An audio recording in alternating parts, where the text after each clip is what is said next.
Healthy Snacks Meals in the building. I wasn't even thinking about me being on the show. I wanted to produce something for them.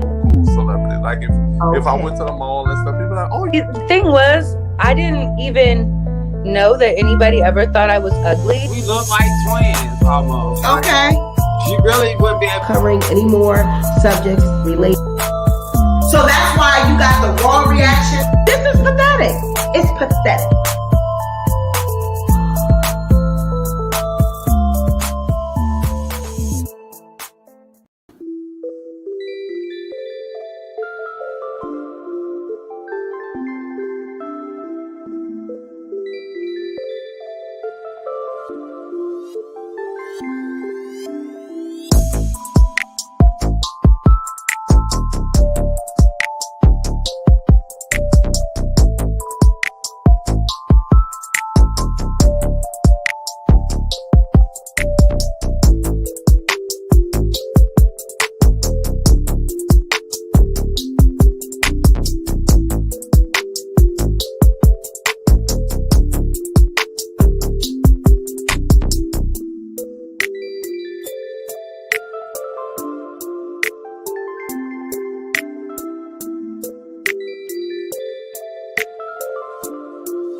All right, guys, welcome back to the Sweet Pea Diaries. It's your girl, Sweet Pea, and I am back with another video.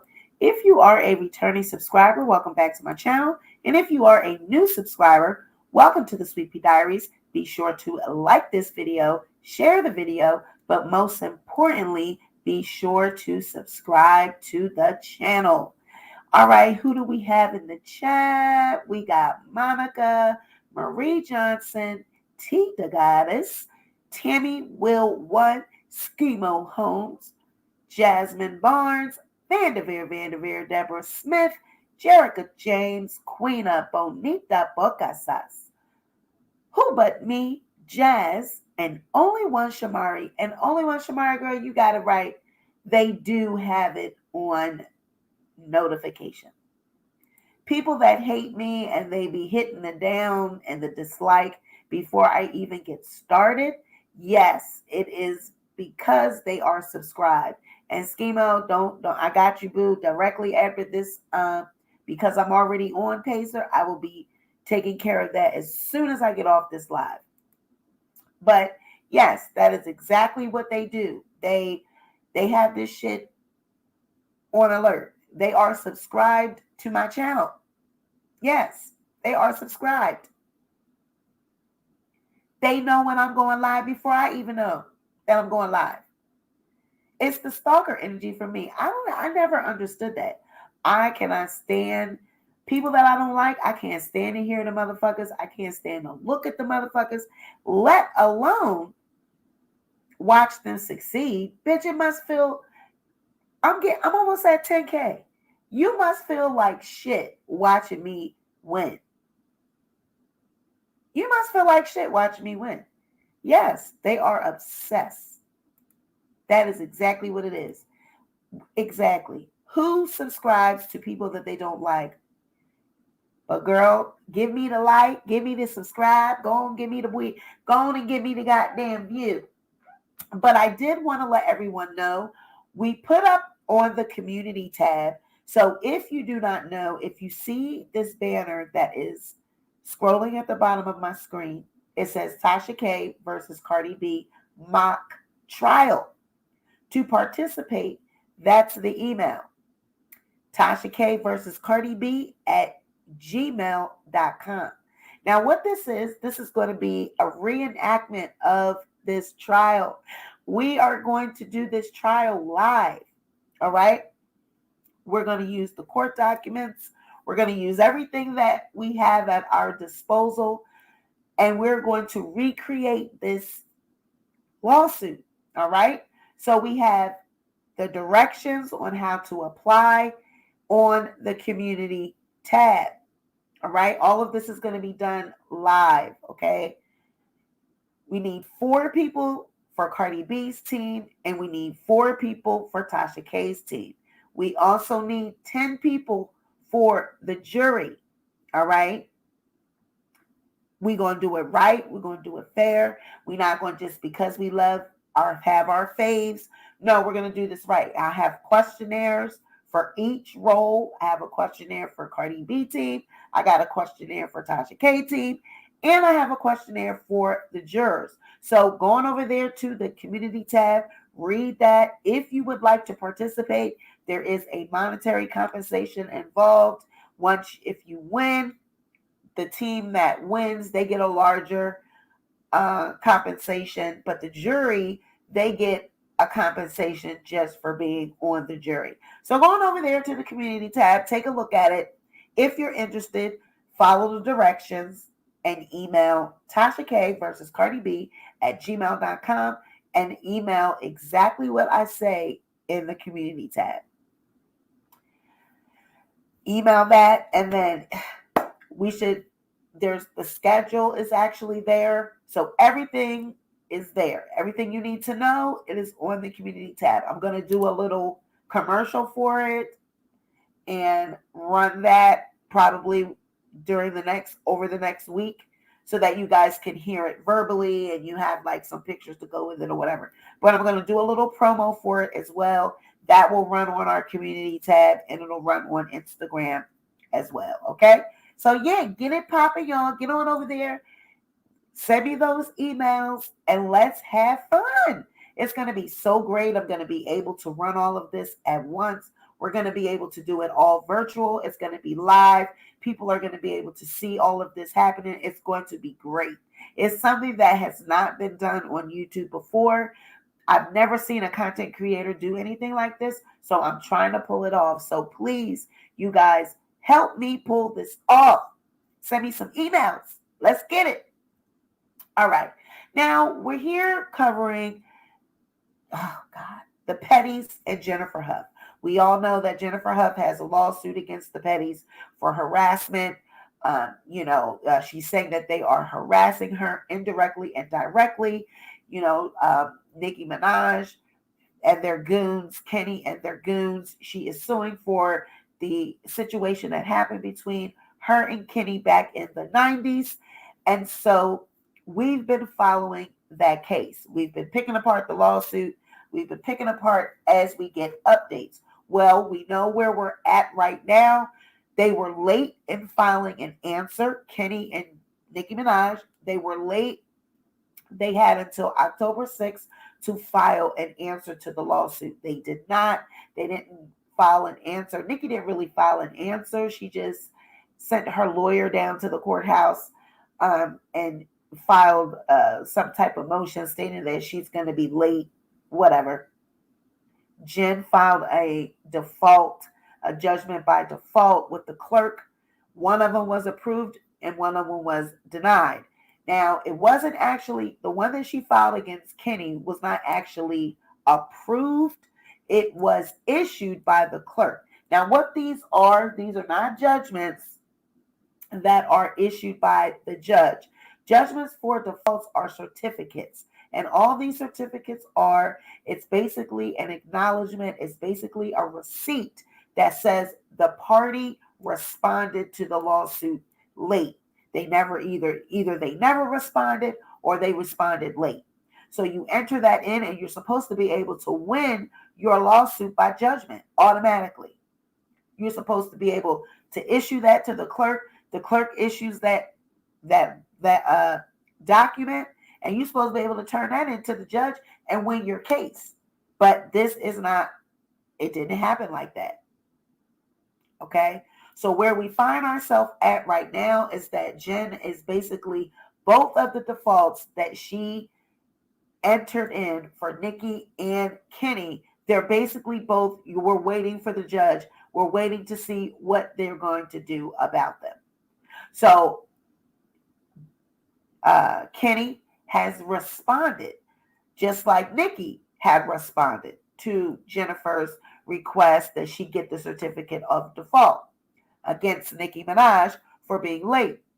Well, now Kenny has responded through his attorney. And I told you guys that these two are being represented by two different attorneys. I told you that this is an effort to separate them from one another. Because if you think about it, if you keep them both together, then you run the risk of people looking at Nicki Minaj and connecting the assault and what occurred with Jennifer and Kenny.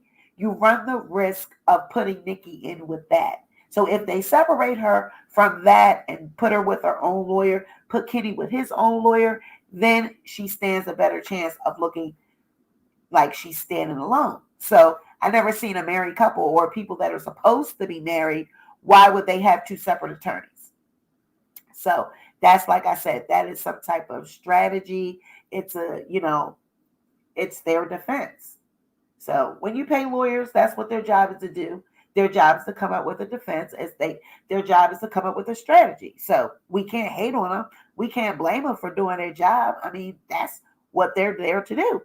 But, however, we know that the two of them said that they weren't properly served. So the last time we looked at the documents, the process server had stepped up and said, yes, I served Kenneth Petty. I walked up to the mansion. I served him.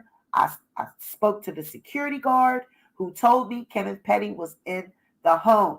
I walked back from the security guard back up to the home, and I seen Kenneth Petty standing at the window. He wouldn't open the door, so I dropped the paperwork on the ground and said, you've been served, and I walked away.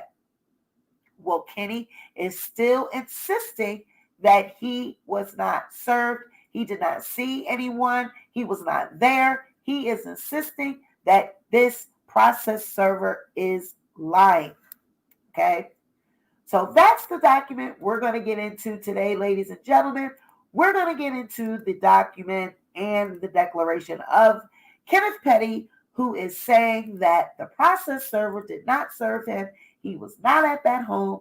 And he is also saying that asking the judge to dismiss Jennifer's certificate of default request, that she should be winning by default because she knows that this lawsuit is frivolous.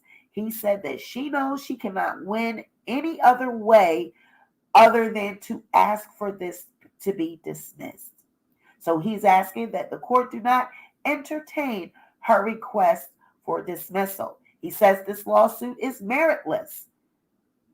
So she knows it's meritless and that she can't win any other way. So that's why she wants to hurry up and rush to win by default. Well, she didn't hurry up and rush to win by default in my eyes because she put all the necessary paperwork in. She filed the lawsuit. In my eyes, she was just waiting for them to respond. But I get both sides. I get both sides. And we have to be fair. Like I always try to tell people, we might like who we like. We might have our faves. But we still have to be fair. Because when the shit hit the fan, we don't, we're going to say, we told them so. You know what I'm saying? We're going to have our day to say, I told you so. But right now, we have to be fair because we really don't know what's going on. This is the beginning. This shit just started. We don't even have any discovery, none of that. So we gotta show both sides. And if we think it's some funny business, it's some funny business. But we can't hold back the paperwork. We gotta show both sides. Now, if they are lying, if they are found to be lying, if Nicki Minaj is found to be a liar, that she is lying to the judge and to the court, this paperwork says, I swear under penalty of perjury, okay? If she is found to be a liar, there will be some repercussions for lying. Okay. I'm pretty sure they're going to be able to get down to the bottom of it on whether they got served. All right. So they are sticking to this stance that neither one of them was served. This process server did not serve them. Okay. So let's get into it. Let's go, y'all. Let me get the document and let's get into it. Let's do what we came to do. All right. So now this is the memorandum of law of Defendant Kenneth Petty in opposition to the plaintiff's motion for a default judgment. And this is just basically the table of contents. It tells you everything that they are going to reference. All right. All right. Give me 1 second. Give me 1 second. I gotta do something. Give me 1 second. Hold up. I'll be right back. Give me one moment.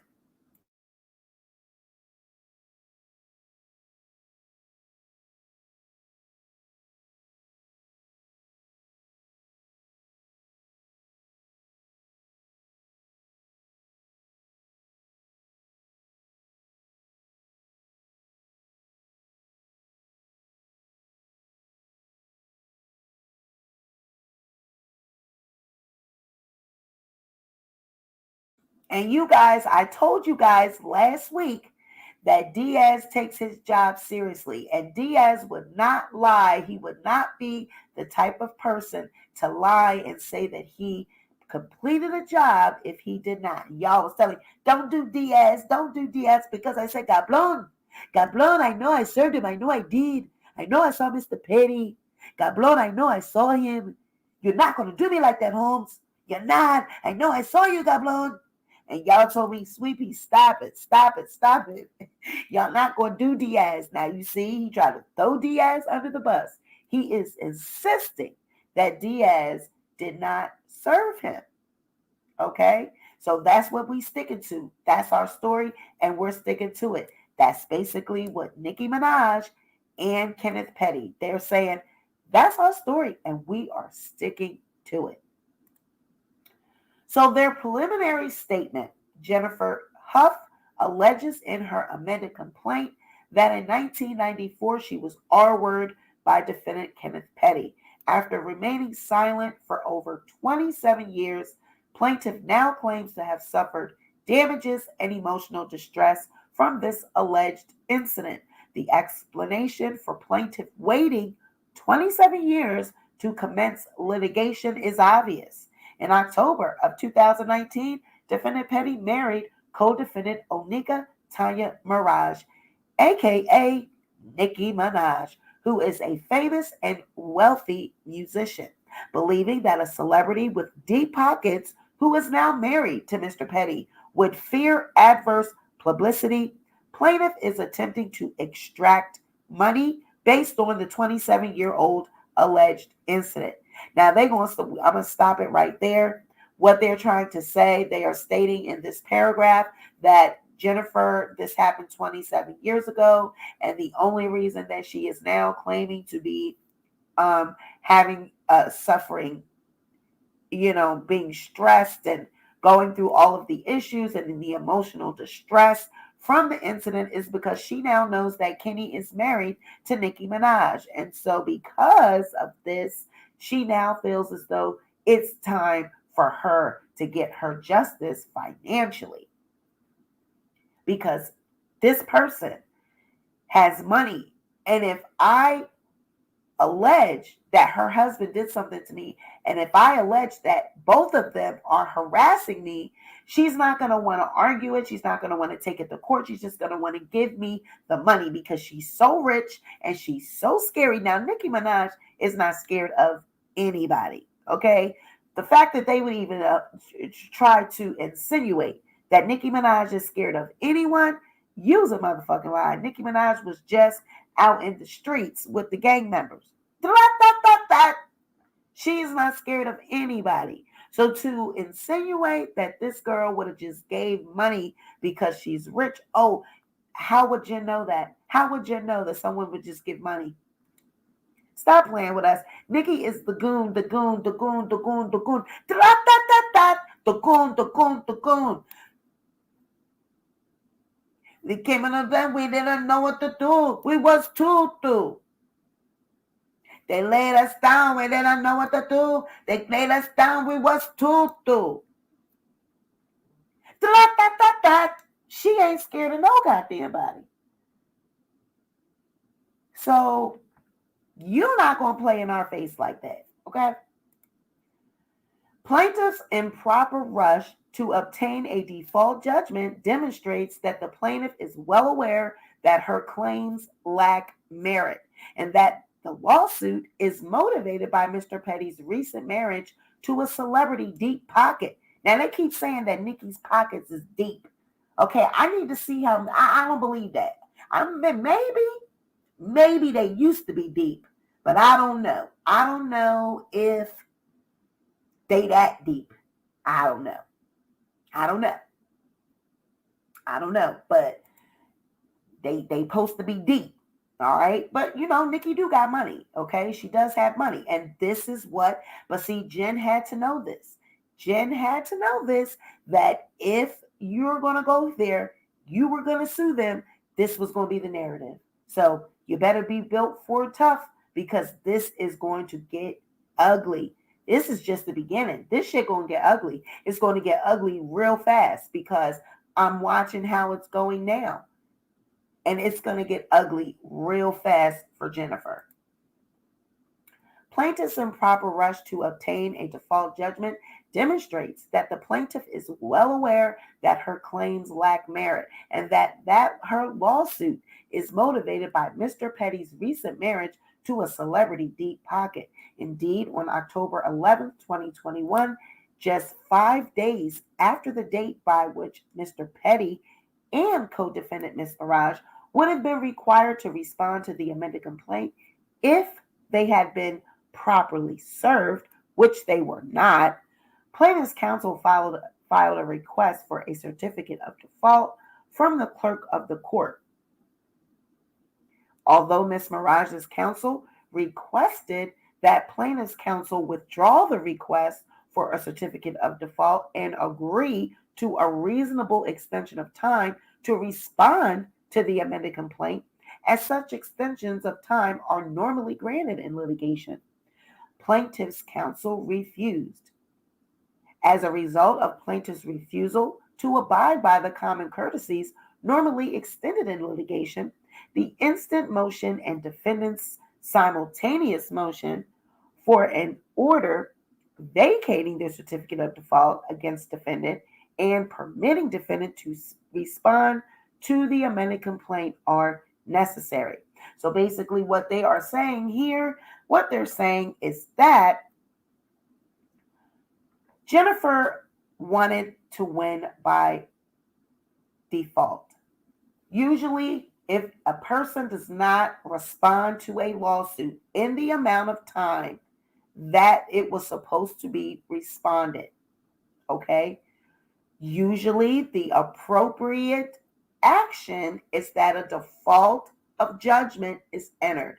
They get a certificate of default, which states that the parties that did not answer to the lawsuit, they are in default. So they would issue this certificate and you would go on about your day, because what will happen? You usually win. You win by default. So they're saying that Jen has no other way to win. She knows that this case is BS. It's based on, it has no merit. So because they didn't answer to it, she's like, aha, I got him. Got him by default. Let's move on. But what you have to understand is that Tyrone Blackburn and the other lawyer, they're not interested in making any deals with Nicki Minaj or her attorneys. So why would you think that Tyrone Blackburn would allow you any extension of time? You keep saying that this is a normal courtesy. This is the way things are normally done. Normally, this is how things are usually done. And if it was anyone else, they would have done this. But this is not anyone else. These people are in a bitter dispute. They're in a bitter dispute. We have a celebrity and their husband stating that they were not served. They were not properly served by the process server. They are already playing games, saying that they were not served. They really saying that this man walked up on their property, dropped the paperwork on the ground, and just walked away. He don't know who he saw. He said he had a picture of Petty. He looked right at him in the window. Petty would not open up the door. He said he even heard Petty screaming and yelling at the security guard because she had let the process server in the property, and she was not supposed to. He heard the process server heard Mr. Petty screaming at the security guard stating, "You were supposed to notify me when anyone came into the property." So I guess that was just a figment of his imagination. So they are already stating that she, she doesn't have a case. It's no merit. But at the same time, they're doing the same thing. They're trying to pick apart. They're going to do any dirty little thing. That's the oldest trick in the book, to say I was not served. That's the oldest trick in the book to get out of a lawsuit, a judgment. Shit. There's people that tried to be served a goddamn eviction notice by their landlord or a judgment by a creditor. And they say the process server said that I was served. I wasn't served. They walked up to my house and they asked my daughter, was I her? And she said, yeah. And they gave her the paperwork. People do that all the time. So that's what they're going to stick to, because that's easy. That is an easiest defense. I wasn't served. They didn't put it in my hand. Unfortunately, that's what they're going to do. Unfortunately, that's what they're going to do. They're going to say that. Period. So,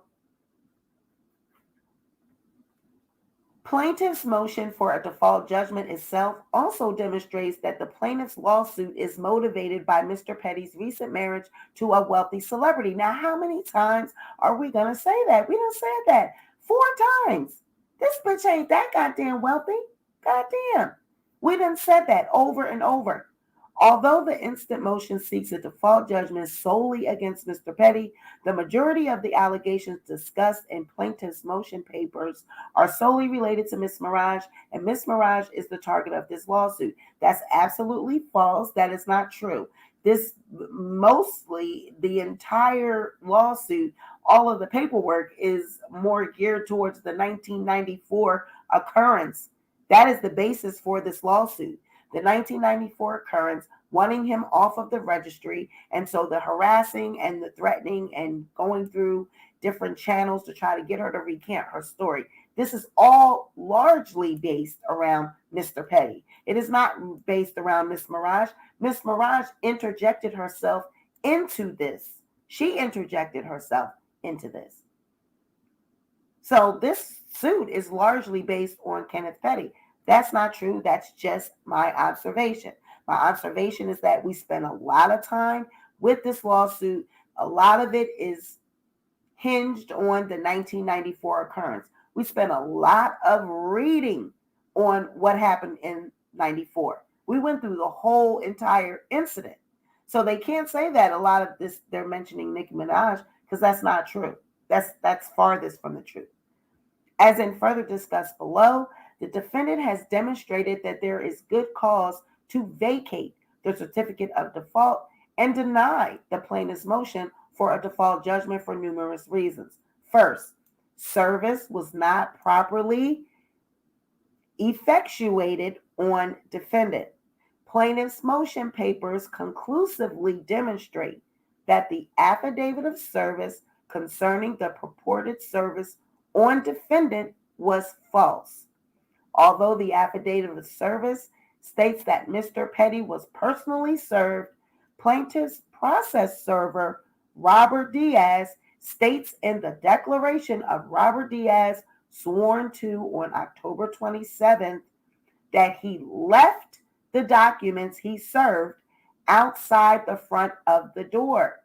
As discussed below, this does not constitute personal service, as was falsely claimed in the affidavit of service, nor is it effective service?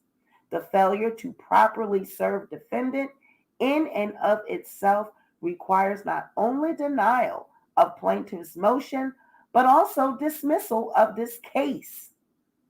Second, plaintiff failed to comply with Rule 55.1 of the local rules of the United States District Courts for the Southern and Eastern Districts of New York, which requires that a party applying for entry of default under Federal Rule 55A shall file an affidavit demonstrating that the pleading to which no response has been made was properly served. Plaintiff's application for entry of default, however, did not include an affidavit of service, and the affidavit of service previously filed did not state that the amended complaint, the pleading to which no response has been made, was the document allegedly served on the defendant. That's not true. What they did show, a certificate of that the process servers served Kenneth Petty and Nicki Minaj, but they didn't show the amended complaint. They showed the summons. They showed the lawsuit. They showed what they were supposed to be serving, which was the summons. We all know that a summons is related to the amended complaint. We know that because the summons is telling you you are being sued. You are in a lawsuit, and it refers to the amended complaint and the complaint and what you're being sued for. So now what this tells me, and I told you guys before, they're going to go very by the book. They're going to be looking for loopholes. They're going to be trying to find ways to slither out of the lawsuit. And that's, unfortunately, that's what you pay people big bucks to do. They look for loopholes. They look for ways to pick apart your case. They look for ways to get things overturned. They look for incompetence. So that's what they're doing here. Third, even had defendant been properly served and plaintiff had complied with Local Rule 55.1, defendant's failure to timely respond to the amended complaint was not willful, which is one of the criteria weighed in determining whether to enter a default judgment and or to vacate a default. As discussed below, defendant was having difficulty obtaining counsel and was waiting for his wife's counsel to help him find representation. Now, why would you lie? You guys, you just said you're deep pockets. See, now this is where you cannot have your cake and eat it too. You can't say that your wife has deep pockets. You can't say that you have money. You can't say that Nicki Minaj is so wealthy. But then on the other hand, Kenneth, you want to still be able to play that role like you broke and you can't find an attorney. And you waiting on your wife, her attorney, to find you an attorney. Why would you need to do that when you already have an attorney? You already fighting the shit from California where you didn't register as an S offender. And you're also suing New York because you were denied your rights when you were 16, when you pleaded guilty or took a plea or what have you.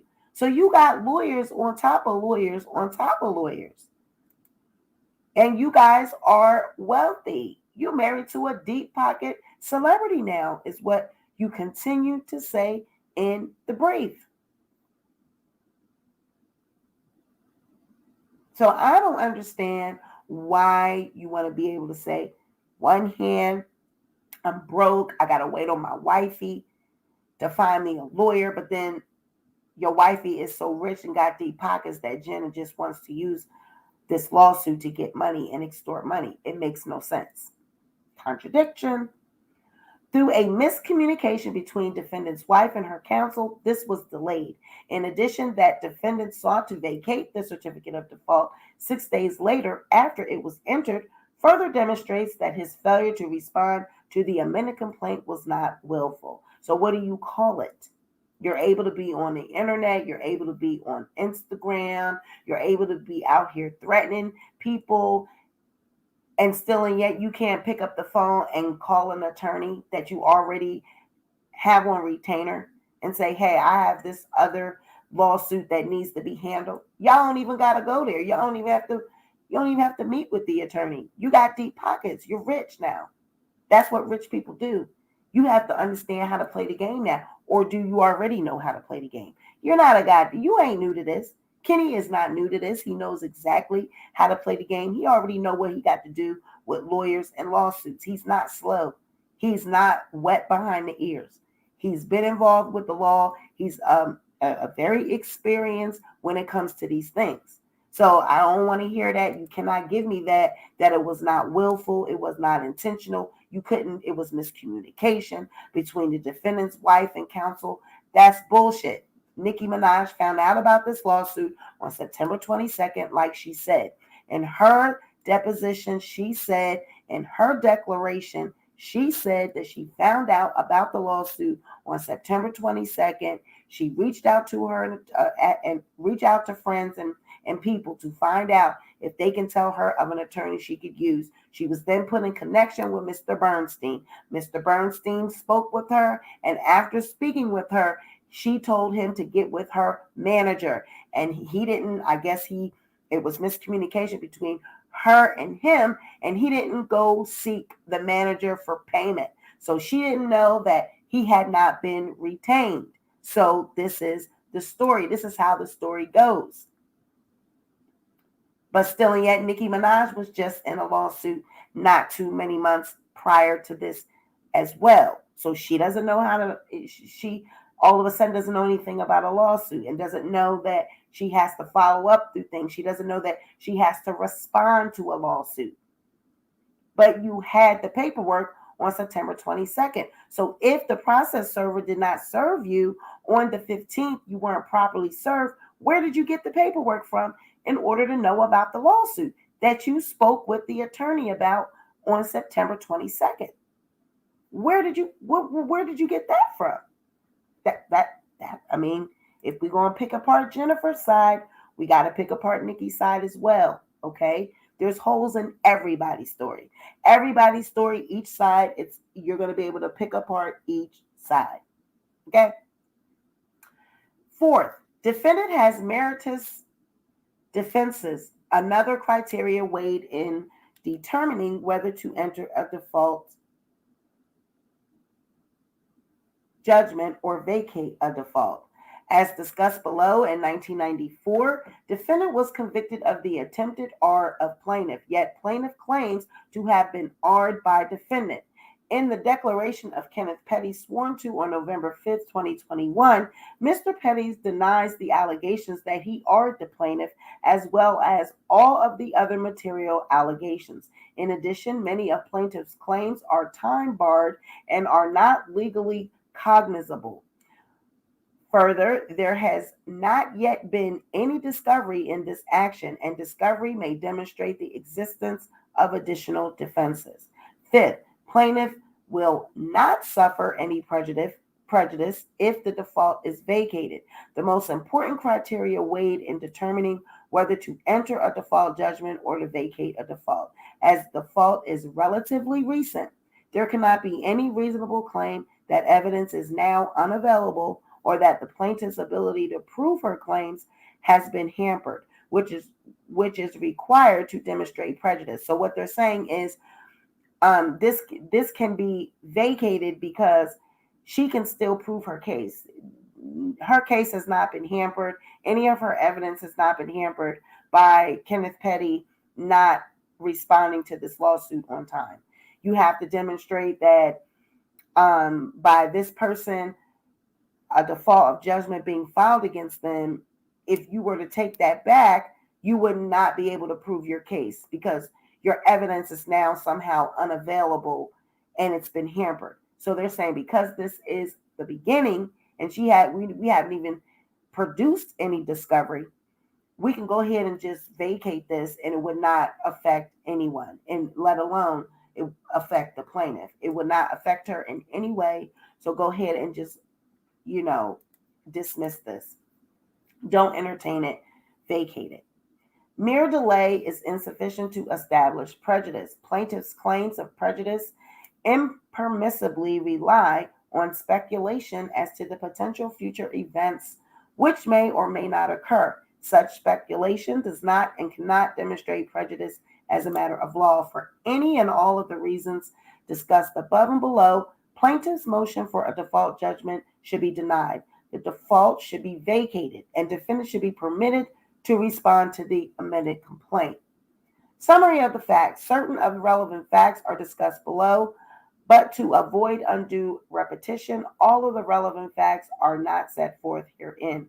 For a fuller discussion of the facts, the court is respectfully referred to the accompanying Petty Declaration and ICER Declaration. The argument.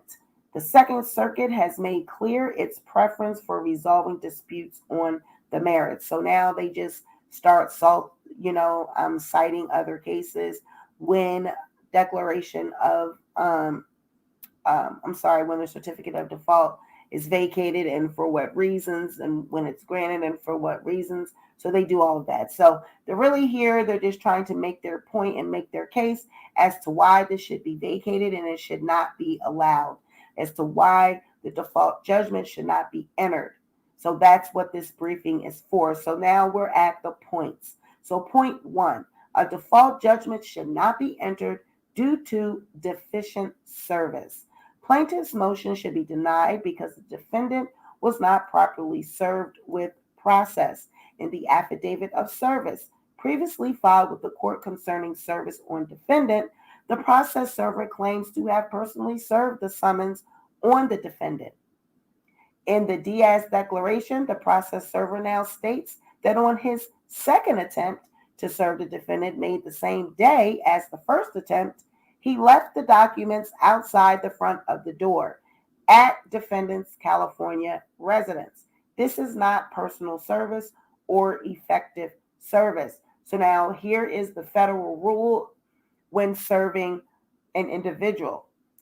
Serving an individual within a judicial district of the United States. Unless federal law provides otherwise, an individual other than a minor, an incompetent person, or a person whose waiver has been filed may be served in a judicial district of the United States by following state law for serving a summons in an action brought in courts of general jurisdiction in the state where the district court is located or where service is made, or doing any of the following: delivering a copy of the summons and of the complaint to the individual personally, leaving a copy of each at the individual's dwelling or usual place of abode with someone of suitable age and discretion who resides there, or delivering a copy of each to an agent authorized by appointment or by law to receive service of process. As discussed below, the circumstances under which the summons and complaint were left outside of the defendant's door do not constitute proper service under federal law, California law, or New York law. Well, I beg to differ, and I will say why I feel that way in a moment. But we're going to read what constitutes not being properly served. Plaintiff claims to have served defendant personally.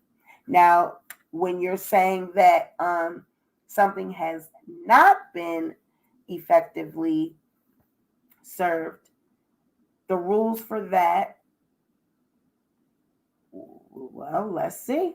Do we have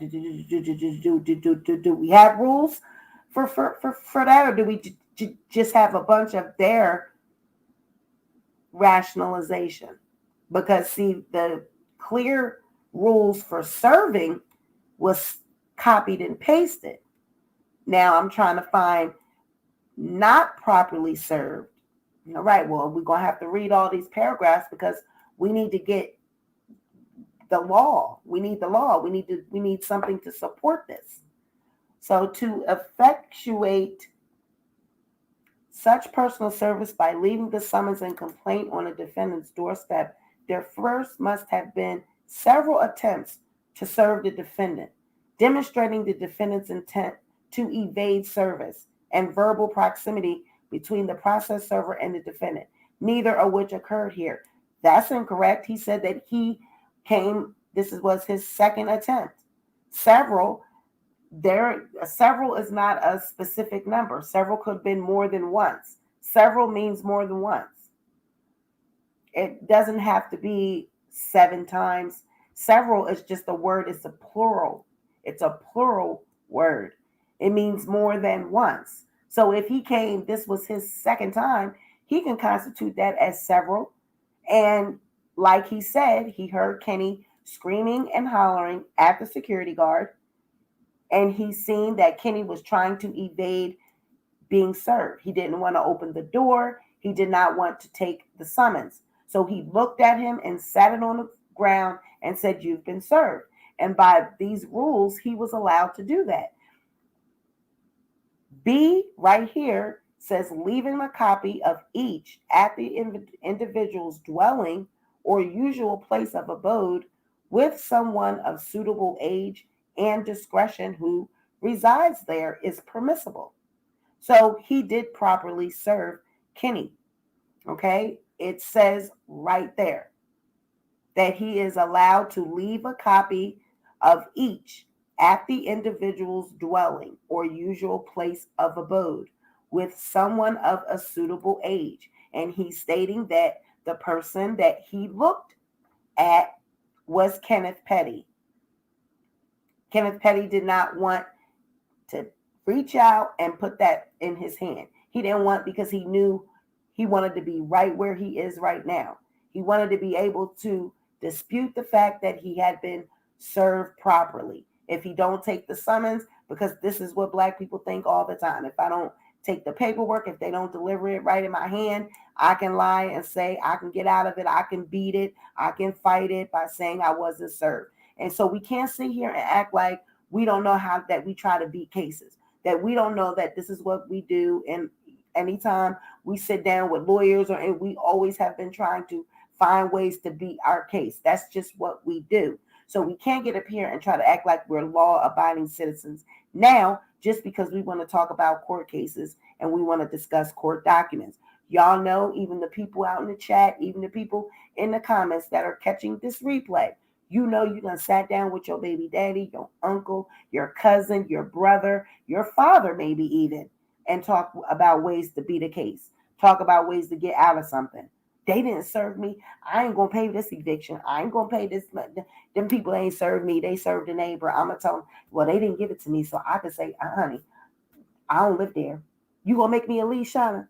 You going to make me a lease? You going to make me a lease, Shauna? How much you want? How much you want? $50? I got you, girl. You going to make me a lease, Shauna? Girl, they try to say they served me. Girl, they ain't served me. Girl, make me a lease, girl. They ain't served me. I ain't get that. They ain't put that paperwork in my hand. They didn't serve me. That's what I'm going to do. You going to make me a lease, Shauna? Girl. Girl, I'm going shopping with that money. Shit. I'm going shopping with that money. You going to make me a lease, Shauna? Girl, you for real? You for real? You going to make me a lease? Girl, okay, you want $50? Okay, you going to make me a lease. Thank you, girl. Girl, I'm telling you, girl, that's what you do. That's what you do. If they try to say they served you and they didn't serve you, girl, that's what you do. They ain't put it in your hand. They ain't put it in your hand. So you can say they ain't serve you. Yup, right. Girl, I know, girl. I ain't paying that shit. Girl, they ain't put that shit in my hand. Who they think they playing with? And so don't act like we have not been there. Like we have all been there where we try to talk our way out of something. Okay. I mean, that's just is what it is. But we have like personal interests in these cases because we like who we like. A lot of people are Barbs. They like Nicki Minaj. So they're going to take up for her for anything that she does. They're going to take up for her. A lot of people don't like Jen. So they don't care. They don't care. So they're just going to go with whatever to go with. because they don't care. But we have to stop and think. We've all been there where we trying to get out of something. So stop it. Now, I'm still looking for what constitutes as not a good serve. Okay, so I'm reading it. To effectuate such personal service by leaving the summons and complaint on a defendant's doorstep, there must have been several attempts to serve the defendant. Well, we did have several attempts. He said he went there. This was his second time in the same day. All right. So indeed, as held in America. Okay, so now here we go. They're going in, okay, with another case. Service may be proper where a plaintiff makes a good faith effort at substantial compliance with Rule 4E2, resulting in placement of the summons and complaint within the defendant's immediate proximity, and further compliance is only prevented by the defendant's knowing and intentional actions to evade service. Cases in which service was proper when the process server left the papers outside of a defendant's door required many more attempts at service than the one previous attempt made here, as well as verbal proximity, which is completely absent here. This is false. There is no rule anywhere that said it had to be multiple attempts. He made multiple attempts. He did one, and then it doesn't say it have to be more than two. Multiple is more than one. So if you have to be compliant and make multiple attempts, he did. He made two. Where does it say that that's not sufficient? That's not sufficient in your eyes, because Diaz said he was not about to play these games. If he don't want to open the door, I am not going to sit out here, Holmes. I'm getting ghosts. I'm not going to fight this man. I'm dropping this shit. I'm going ghost, Holmes. I'm not going to fight this man. He don't want to take the papers. He don't want to take the papel. I'm going. My name is Diaz. I'm not losing my job, Holmes. I'm not losing my job. I'm out of here. I'm not going to fight with Petty. He said, I'm not going to sit out here and fight with this man. I'm going to drop this shit off. I'm going to go on about my day. You don't know if Kenneth was at the door with the gun in his hip. You don't know what he was doing, standing there looking like a goon. Diaz said, Holmes, I'm 54 years old now, man. I'm 54 years old. I'm not in the streets anymore, Holmes. I don't do what I used to do. I value my life. I value my family. I value my family. My family. My familia. My la familia. I value my la familia. You're not going to make it home to me, wife. I'm not trying to fight with you, Holmes. I don't know you, Holmes. I'm not trying to fight with you. I don't know you, Holmes. I'm trying to fight with you, Holmes. Take the papel. Take the lapel. He said, I ain't trying to fight with you. You don't want to take it. I'm dropping this right off at the front door, and I'm outie 5,000. So the facts in the instant case are far different from the facts in American Guarantee and Liability Insurance. Here, the process server left the papers outside of defendant's house on his second attempt to serve the defendant, never spoke to the defendant or was in close proximity to the defendant, and claims only to have seen the defendant inside the house. So these are instances where process servers left things at doors, I guess, and they constituted them as not being served. But we don't know what those, what the grounds were to these. So I'm not even going to sit here and read them.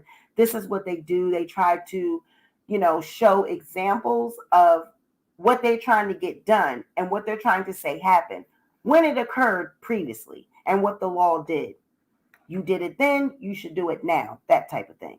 Not going to go here. So we basically know the situation. He's saying he didn't get served, all right? He's saying he did not get served.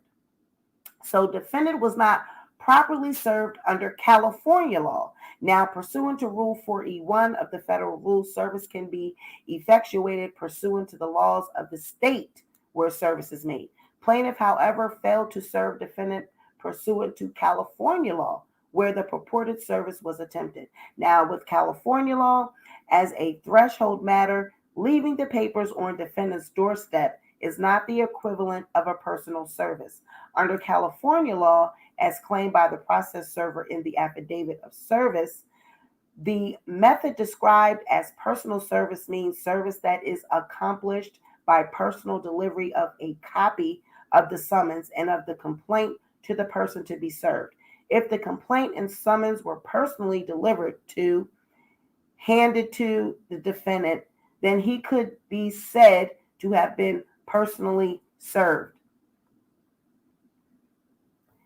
Once the summons and complaint are handed to the defendant, then he could have been said to be personally served. Having failed to effectuate personal service, plaintiff must demonstrate service was properly made pursuant to Section 415.20 of the California Code of Civil Procedure, known as substitute service. Indeed, Section 415.20 of the California Code expressly addresses the requirements of serving a defendant by leaving the summons and complaint on the defendant's doorstep, as was done here.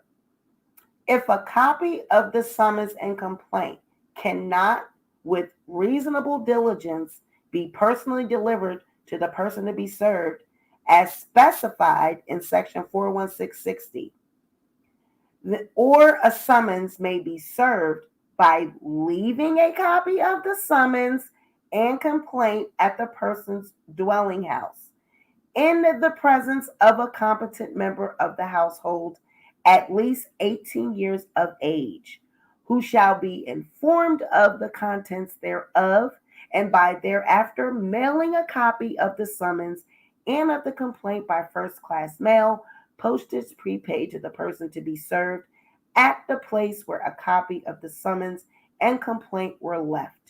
Service of the summons in this matter is deemed complete on the 10th day after the mailing. So as far as California is concerned, you can also leave something at the doorstep. So I don't know what, I don't know if the lawyers were looking for an aha moment here, but I'm not really getting that with this, because each law that they copied and pasted pursuant to this code and this state, they both so far have said that you can leave a copy of the summons and complaint at the person's dwelling house or in the presence of a competent member and appropriate age of a household. So someone that you trust, that is old enough, that you trust you deliver that to, and that they're going to get it to the person that it's intended for. Well, even if after doing that, that's not enough, because you got to still mail a certified copy within 10 days of leaving there. So I don't see where we're going with this. I don't see the improper serving. I still have not seen that. I'm scanning through this and I'm looking in these documents, and all this is different occurrences of when something was left at the door.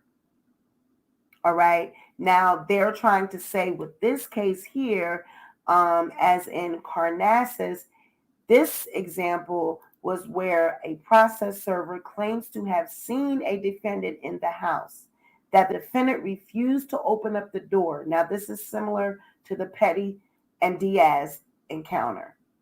The defendant refused to open up the door. The process server announced himself and informed him that he had been served, and then left the documents outside of the defendant's house and did not mail them.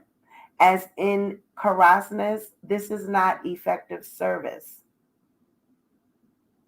So one part of it was, but because they didn't follow it up with a mailing, then that's not effective service. With this, I don't know if they followed it up with a mailing or not. I'm going to continue to go through the documents. Maybe they will tell us that whether or not Diaz, once he served it, whether or not they also, Tyrone and the other lawyer, did they send a copy as well to Nikki's home, certified mail. Now, this is New York's serve, what is considered a proper serve or not. Now, plaintiff also failed to effectuate service under New York law for the same reasons as discussed above. Defendant was not personally served under New York pursuant to Sanctions 3081 and 313 of the New York Civil Practice Law and Rules. Plaintiff's reliance on Durant, Nichols, Houston, Hodgson, and Cortez Costa, PC versus DuPont.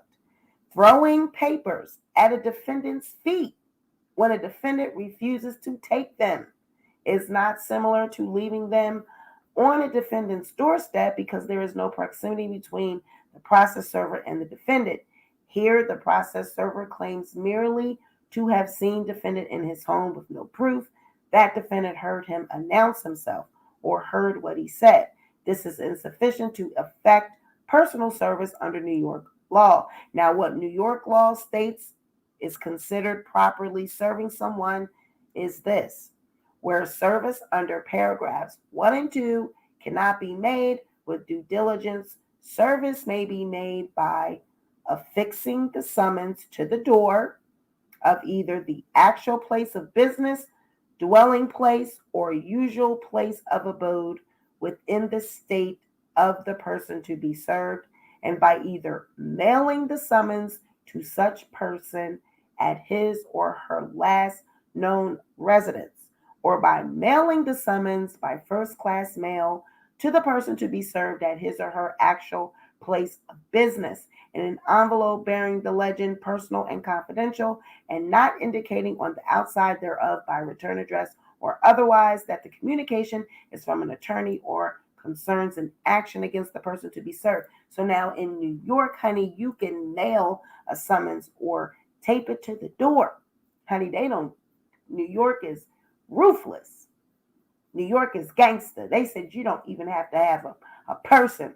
You can take it to their job. You can go on down to the job, write confidential and personal on outside of that goddamn envelope. And you better not make sure you put that as an attorney or anything legally or law related, because they're going to rip it up. They're going to refuse to take it. And then it's going to constitute not a serve. So make sure they don't know that it's some type of legal documentation. Just make sure it's a blank envelope. But if you want to, you could take the paperwork on somebody's window, door, or what have you in New York. You don't need a person. So I don't understand what was the actual importance of putting that in this briefing, because if we were going to go by New York law, then Kenny was properly served, because this man looked at Kenny, said, I'm putting this down on the doorstep and I'm walking away. I was in front of a mansion. I seen the owner of the mansion, the husband, and I gave him their paperwork and I walked away. So pursuant to New York, he was in, in the right. I don't see why they would put this here. This don't make no sense, but who am I? Nobody. Now, point 2, a default judgment should not be entered due to the plaintiff's failure to comply with Local Rule 55.1. Now, what is Local Rule 55.1? It provides in part that a party applying for entry of default under Federal Rule Civil 55 shall file an affidavit demonstrating that the pleading to which no response has been made was properly served. So Jen did not include any type of affidavit that showed that Kenny and Nikki had been properly served along with her default judgment. So when she went down there and got that certificate, she did not enter in an affidavit stating that she properly served them. I don't know if that's true. I mean, we saw the certificates of serving in the receipts or whatever from the server that showed that he served those two. He was attesting that he served them. So I don't know if she included those documents with her petition. If they're saying that she did, and here they're saying that she did not, then they have to prove that. They got to prove that she didn't show them that. She's saying that she did. If they saying that she didn't, well, she's going to have to show. All right. So, for example, the affirmation does not even mention service on the defendant, let alone demonstrate that the defendant was properly served. It merely states that the time for the defendant to answer or otherwise move concerning the complaint has expired and that the defendant has not answered or otherwise moved concerning the complaint. The affirmation does not even mention when defendant was served or when his time to respond to the complaint expired. So they're saying, you're saying that we're late, but you don't have any of the right verbiage in the brief. You don't give the expiration date. Now I'm telling you, because Blackburn did not want to play ball, he did not want to give them any extensions. He wanted to wants the clerk to issue the default judgment. Then these lawyers are like, we're not going to play ball and we're not going to be nice either. We're going to find every little I you did not dot, every little T you did not cross, and we're going to expose it. So if Tyrone thinks he's going to win this case, without dotting all his I's and not crossing all his T's, he better think again. Their bootstraps, they are laced up. These attorneys are ready. Okay. These lawyers are not, they're from New York. A couple of them you've seen, he knew the goddamn clerk down at the courthouse. The judge is an Italian. So you don't know who these people are. A lot of these people that are in New York that are in these courthouses, they mob related to mob bosses, related to mob families, their bloodline. They got histories of trying cases with the mob, with people, you know what I mean? So and like I tell people all the time, these lawyers, DAs, judges, they all go to lunch and dinner after court is over. 5:00 courthouse let out. They all be down to the bar, all be down to the happy hour, drinking, eating, making deals. So some of this, if Tyrone wants them to ease up and not be so play by the, they want not be so hard or not be so, he wants them to not, I don't know the word I'm looking for, by the book. He doesn't want them to be by the book and so stern. Well, then he's got to loosen up as well. You can't think that they're going to scratch your back if you're not going to scratch their back. Now, we know we want Jen. Jen needs to win. Yeah, she's focused on winning. And they're not going to want to play nice because they're in a battle. They're in a fight. But on one hand, and I don't want anyone to take this the wrong way. That's why I'm trying to choose my words carefully when I say this. There is a certain bit of etiquette that lawyers have to have for one another. There is a certain bit of etiquette that lawyers have to have for one another. There are certain, you scratch my back, I scratch yours. Okay, we're going to allow you to have this. There are little things that they do like that. But with a case like this, because it is a celebrity, because the topic is so sensitive, because they have been doing Jennifer so dirty in the press, they've been doing her so dirty with the bar, so dirty with the fans, they're not thinking like that. She's not thinking like that. She wants to get it to where it needs to go, get it to the jury, get it over with and be done. She doesn't want to, she doesn't want to drag it and be any unnecessary actions more than what it has to be. She would have wanted them to just respond. She wouldn't want them to just be dragging it out. But they're stalling. Kenny and Nikki are doing that. They're stalling. They're trying to beat around the bush. They're trying to do any way they can to slither out of the lawsuit. If this was without merit, if this was so frivolous, why wouldn't you just answer to it? Answer to it with your lawyers when you first found out about it. Fill out whatever you needed. Stop playing these games like you were. Why would we be arguing for weeks over whether or not you were served? So we really got to do this. We got to have big ass 40-some page briefs about whether or not you were served. When you know damn well you were at the house, the man dropped the paperwork there and went on about his business. We know this. But because you can do it, this is what you're going to do. This is what you're going to do, which just makes no sense. So we know what we feel, we know what we feel about it, and we know what they're doing. So I don't understand why people try to sit here and act like, oh, Nikki and Kenny, they're not doing anything wrong. When we watch them on social media, we see what they're doing. So you don't think that they're not sending these messages intentionally? You don't think that they're not talking to Jennifer? You don't think that the judge is not going to be able to see that? You don't think you think again. So you think that she doesn't have a right to fight for her safety and fight for her peace? You want to watch someone on social media with guns in their pocket, going around with a bunch of goons, knowing that there's talking about you, that they can at any moment, they can just come take you out, a bunch of gang members, and that's not harassment? What is it then? What is it? What is it then? So the only thing I'm going to say, if Tyrone wants to get anywhere, he's going to have to, I see he done went and hired another attorney. He's not going to be able to do this case by himself. He is not going to be able to go up against the lawyers that Nicki Minaj has employed. He's just not.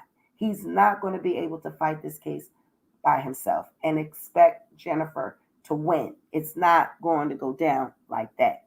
So the fact that he does have another attorney that he's added to the roster, that's great. But all we keep seeing is Tyrone out on the forefront. Tyrone got to stop worrying so much about the press.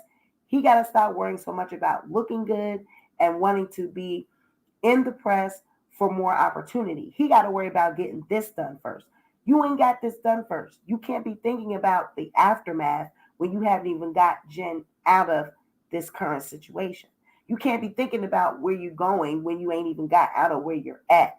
You got to deal with this present challenge that you have in front of you. All right? You got to deal with that. So basically, this brief and everything that we are reading, this is 36 pages of points as to why this should not be allowed.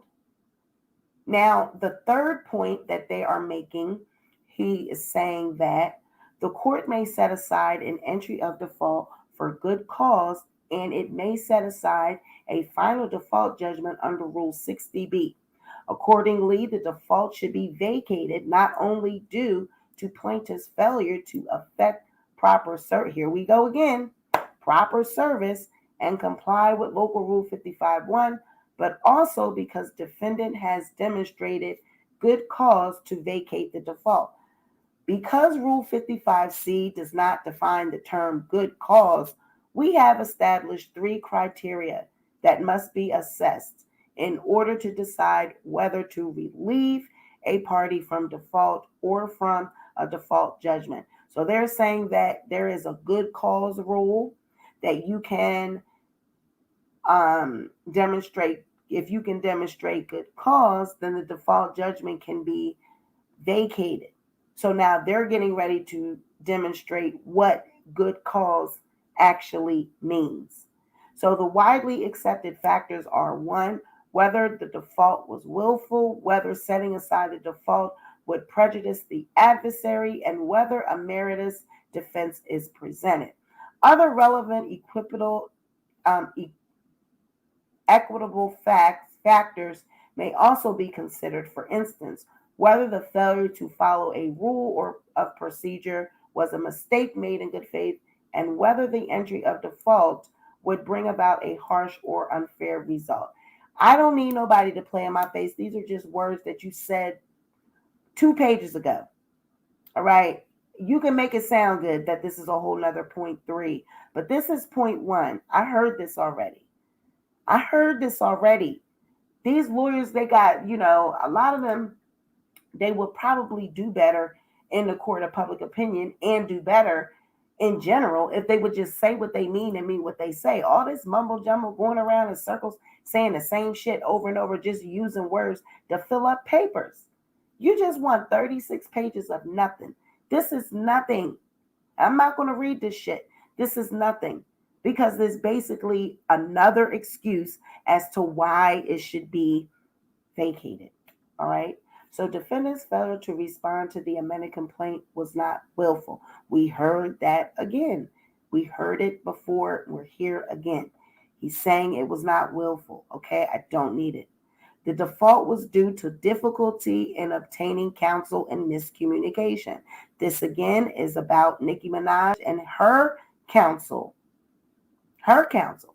So here, defendant's default clearly was not willful, as explained in the Petty Declaration.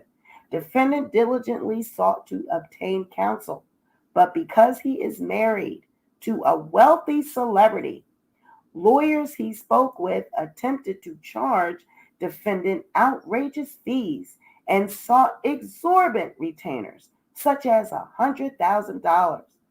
Well, you're wealthy and got deep pockets. $100,000 shouldn't be anything. Really shouldn't be anything. $100,000, that's what,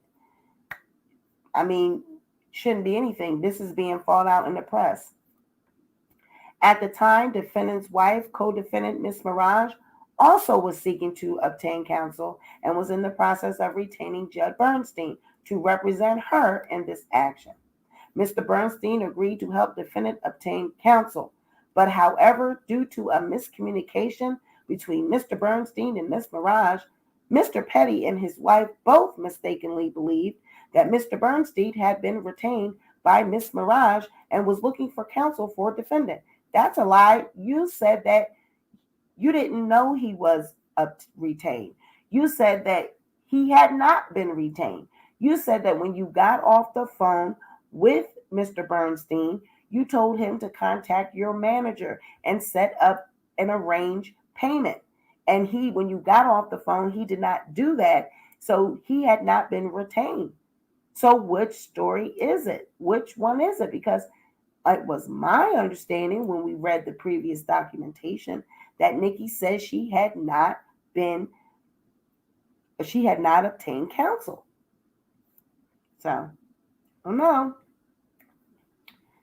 So the miscommunication is discussed in the declaration of Judge Bernstein and declaration of Nicki Minaj. Exactly. And we read that. And she said on September 22nd, when she found out about the lawsuit, she started looking for counsel. And someone suggested she was referred to Mr. Bernstein, who could not speak with her until October 12th, which was after the deadline. She spoke to him on 9/22, told him about her case and all of that. She told him to go and seek the money from her manager. And then after that, she said because she has never been involved in any type of lawsuits, she's not a criminal and she doesn't know anything about it. She said she did not know that she was supposed to hear from her attorney again after that. She said she didn't know. So that is why once she found out that she had been late and that the lawsuit, the deadline to respond had expired, then that's when she reached out to the lawyer, but he could not speak with her until the 12th, which was after the October 6th deadline. Do you really think that an attorney that you've already communicated and he knows you're Nicki Minaj, so he knows you have money, knows you are Nicki Minaj, knows you got the money for the retainer, you think he's just going to allow you to not answer to a lawsuit, allow you to be late, disrespect the court by being late, and say, don't worry about it, we'll talk, I can't talk to you until the 12th, your deadline is the 6th, but don't worry about it, I'll make it go away. You think that's what he said? No, it's all lies. You told him you weren't responding, and he didn't respond because you told him not to. He did what you said. So he did not respond until you started seeing that, I'm supposed to be responding. Period. So after Mr. Bernstein was retained by Ms. Mirage, he referred defendant to counsel. So why would he have to defer Kenny to counsel when Kenny already has 2 cases? Kenny had lawyers already. He already had lawyers on deck for the not registering as an S offender and suing the state of New York. So he couldn't ask the current lawyers if they knew anyone else that could defend him for this. And why would you need other attorneys to defend you for this when you already have attorneys? They can't defend you against this. Well, even if they couldn't, they could have referred you to someone. After Mr. Bernstein was retained by Ms. Mirage, he referred defendant to counsel. Petty declaration, ICER declaration. Defendant then diligently sought to vacate the default within a month after his response to the amended complaint would have been due if he had been properly served. So they're saying if he had been properly served, he would have been able to respond to the lawsuit.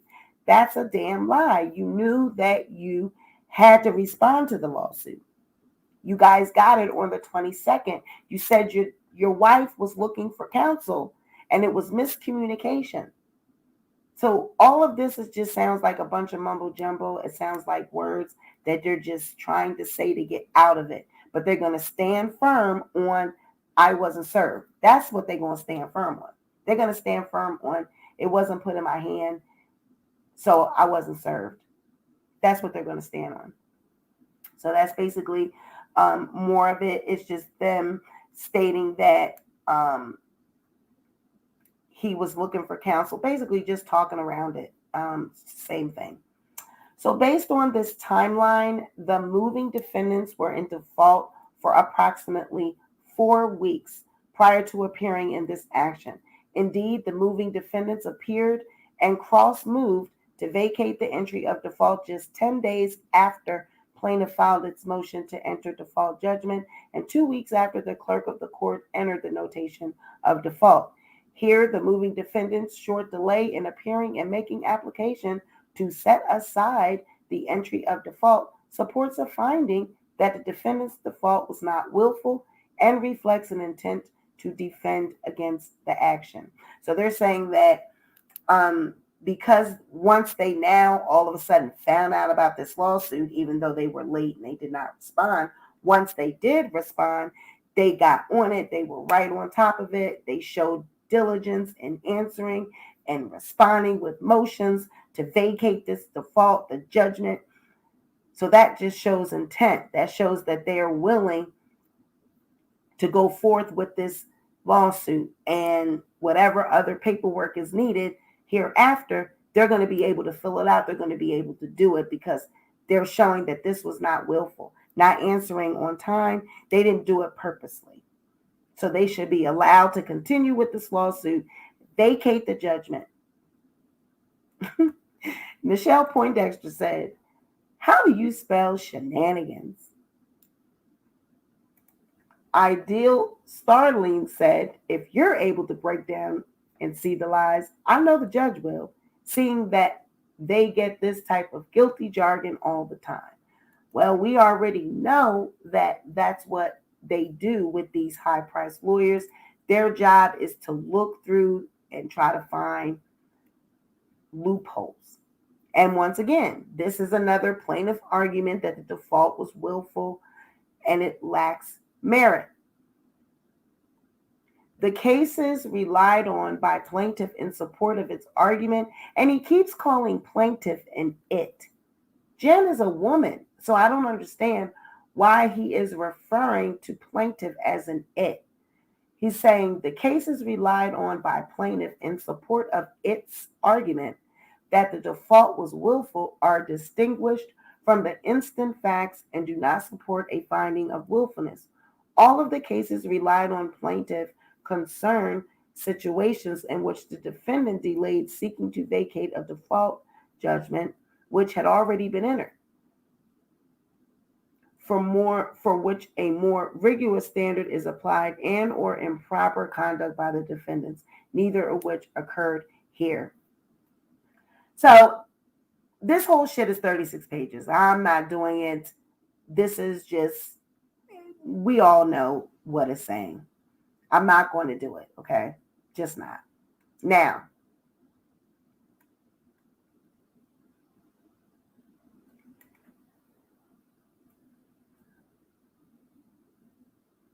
Defendant has demonstrated meritus defenses. The second factor a court must consider in deciding whether to vacate a clerk's certificate of default is whether the defaulting party has a meritus defense to the claims against it. The test of such a defense is measured not by whether there is a likelihood that it will carry the day, but whether the evidence submitted, if proven at trial, would constitute a complete defense. The defaulting defendant need only meet a low threshold to satisfy this factor. A defaulting defendant's allegations are meritorious if they contain even a hint of a suggestion which, proven at trial, would constitute a complete defense. Plaintiff's argument that the allegations in the amended complaint are deemed admitted due to the entry of the certificate of default, and that for this reason, defendant is unable to demonstrate a meritorious defense, is without merit. If this were the case, no defaulting defendant would ever be able to demonstrate a meritorious defense. This is not the law, and the cases relied on by plaintiff concern situations in which the defendant did not oppose the motion for a default judgment, which is not the case here. Indeed, defendant has more than satisfied the low threshold requirement for demonstrating a meritorious defense. As discussed in the Petty Declaration, defendant was not convicted of R-ing the plaintiff in 1994, 27 years ago. He pled guilty to and was convicted of attempted R. Defendant denies that he ever R'd the plaintiff, and defendant denies all of plaintiff's allegations of improper conduct and or S assault. Rather, the S encounter between plaintiff and defendant was consensual, and plaintiff was a willing participant. Defendant pled guilty to attempted R despite his innocence because he was a scared 16-year-old kid and was told that his sentence would be 20 years to life if he did not plead guilty to attempted R. Now, I'm going to tell you something. This is really sad because what is sad about this is that Kenny knows, and people that he grew up with, even Nikki knows that he did this. They know that he R'd her. We have been there. We've been there, done that. We have witnesses. We have interviewed people that say he did that and that it was known in the neighborhood that he did it. All right. But now that he has gotten with Nikki, and because this narrative has come back up and this story has come back up and is out in the court of public opinion, and she has been seeing all the stories that everyone has said, and she sees what the Barbs and different people that are in defense of her, what they've been saying. So now they're going along with that narrative. Now Kenny is starting to say the narrative. Now he's starting to say, "Oh, I was convicted of a attempted R. I didn't R her. Why would they take it down to no? You didn't get accused of R because you pled. You took a plea. Anyone knows when you take a plea, they drop it down. So they dropped it to attempted R because you took a plea. Just like you just said, half of that was true.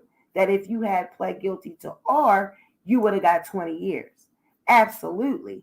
But because you pled and they dropped it down to attempted R, you got 1 to 4.5 years, which I'm going to show you the paperwork, and I'm going to show you his signature. And he filled this out at 16 years old. I have the receipt. All right. I have the receipt that shows that he was convicted of attempted R, but he was going on 17. He was 16 going on 17. Okay. So wasn't the narrative that Jen was 16?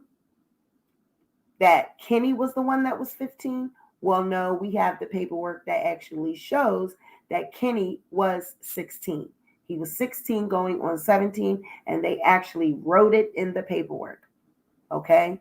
So when they got him, and if they did have him in the, interrogation room, and they were telling him that you're going to get 20 years, all of this, absolutely. That's what it would have been for, R, yes. But attempted R, they actually wrote on the paperwork that it was the least was 1 year and the max was 4 years. So that was the max that he could get for attempted R. So that is a lie when he said that the attempted R, the original charges before he took the plea was R. It was not attempted R. The original was R. Okay. And the way you know that is because when you look at the paperwork, once he took the plea and pled guilty, it's attempted R. And attempted R, yes, it was first degree R. That is what the charge was. It was something like really high, because if it's going to carry a 20-year sentence, it was serious. Attempted R, the harshest sentence is 4 years. It's 1 to 4. So that's why he pleaded guilty to that, so that he could get out. So come on, don't even play. Like I keep saying, this is when Black people, this is when we want to try to act like we don't know nothing about the law. We don't know nothing about how court works. We don't know anything about the system. When we're on YouTube and we want to act like we want to defend our faves, this is when we don't know anything. All of a sudden, we don't know how the law works. We don't know nothing about plea deals. We don't know nothing about people copping pleas. We don't know anything about that. Once we become a pick-me and we want to be a fan and we want to stay, I'm a barb, so I got to stick with this madness. No, but you already know what a plea deal is. You already know when persons cop pleas that it lowers their sentence. Stop playing in my face. Stop playing in my face. So basically, that's what this is saying. But I wanted to read something that was in here about Black. I had seen it and I was just trying to see what it was that he was saying about Black. Okay.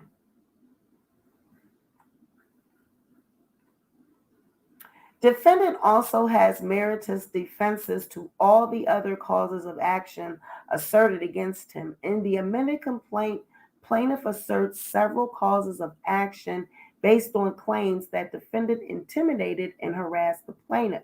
In the Petty declaration, defendant denies all of these allegations as well. This demonstrates a Meritous defense concerning count 5, negligent infliction of emotional distress. Count 5, harassment and witness intimidation, and count 7, intentional infliction of emotional distress, New York and California. These causes of action are based on plaintiff's allegations of intimidation and harassment, which the defendant has denied. It should be noted that the majority of plaintiff's allegations do not concern defendant Petty. Now look how he about to throw. Now see, this your boy. Now this your boy. This your boy. Now this is, he about to throw his friends under the bus. Now he's supposed to be the homie. Okay, now he about to throw people under the bus. Now, allegations do not concern defendant Petty. They do not concern improper conduct, and they do not support claims of intimidation or harassment. For example, the abuse the plaintiff was subjected to by her family and raped by her uncle have nothing to do with the defendant. Nor does plaintiff explain how being contacted by attorneys and others seeking for plaintiff to recant her allegations of rape is improper. There is no allegation that defendant caused or requested that any of these people contact the plaintiff. And defendant has testified that he never asked anyone to communicate with the plaintiff, that he never obtained counsel for plaintiff, and that he is unaware of anyone he knows obtaining counsel for plaintiff. Further, defendant was unaware that Black had been communicating with the plaintiff until Black asked Defendant to provide him with his wife's phone number. And although he provided the number, he told Black not to communicate with Jennifer. So let me get this straight.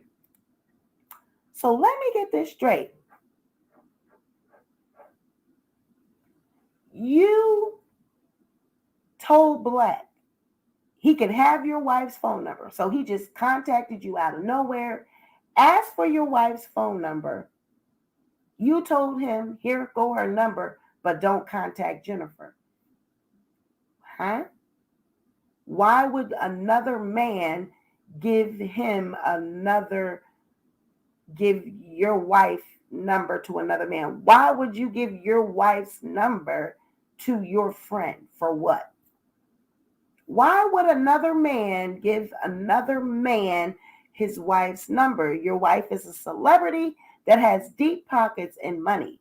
Why would she need Black and to be in touch with Black? That don't make no sense to me.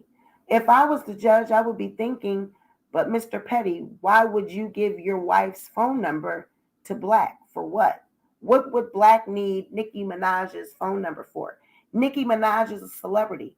What would she be needing with Black's phone number? What is she going to talk with Black about that she can't talk to you about through Black? Like, you can't communicate with Black and tell her what is needed? Whatever it is Black want, they can't. Usually that's how it goes. You got to go through your man. Why is he going straight to the source? Similarly, allegations concerning the conduct of Mirage's fans and followers or of alleged gang members cannot be imputed to the defendant. See declaration of Jennifer Hough, sworn to on October 27. Although the plaintiff claims that the defendant posed for pictures with gang members and was throwing up gang signs and threatening her, plaintiff does not explain how what defendant did in these pictures specifically threatened the plaintiff. So he's not denying that he was with these people. He's not denying that he was with these people and that he was throwing up gang signs, but he's saying, what does that have to do with you? Me hanging out with gang members, throwing up gang signs? How did that threaten you in any way? As for the allegations that defendant's counsel met with Lexi Chung on October 24th, this is incorrect. There was never any such meeting. Further, plaintiff fails to explain how any such meeting or communication is improper. Indeed, defendant's counsel is permitted to interview potential witnesses. Plaintiffs claim that it is important to note that this meeting occurred 24 hours before defendant's counsel appeared in this action is confusing and it is irrelevant. In addition to the above discussed Meritous defenses concerning the factual allegations, defendant has additional defenses. For example, Jennifer claims against defendant under California and Georgia law are not cognizable. A defendant cannot be held liable for acts committed outside of a state simply because a plaintiff felt the effect of the acts there. Plaintiff appears to be contending that as a victim of a tort committed against her in New York, she can sue the wrongdoer under the state of California 10 years later because she has continued to suffer from the effects of the tort after moving there. And I'm sorry, she committed the acts was committed against her in the state of New York. And after moving to Georgia, she wants to sue under Georgia and California law because she lives in California and in Georgia, and you're still feeling the effects of what happened to you in New York. You're feeling them in Georgia, so you can't sue. This is not the law.